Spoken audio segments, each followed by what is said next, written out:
Moving on to other global news.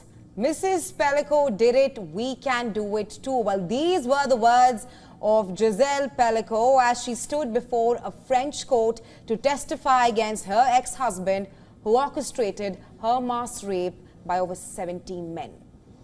As Gisele appeared before the court, a large crowd gathered outside the court to stand in solidarity with her. People showered her with applause and gave her flowers as she exited the courtroom.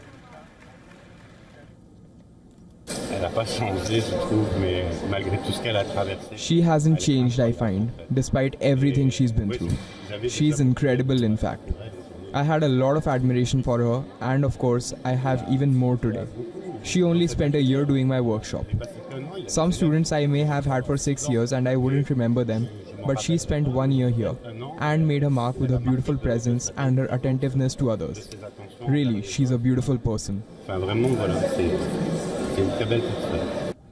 Her husband, Dominique Pelicot, is accused of heavily drugging Gisele and inviting strangers to rape her in the southern village of Mazan. Other than Pelicot, 15 men aged between 26 and 74 are also on trial for their alleged involvement.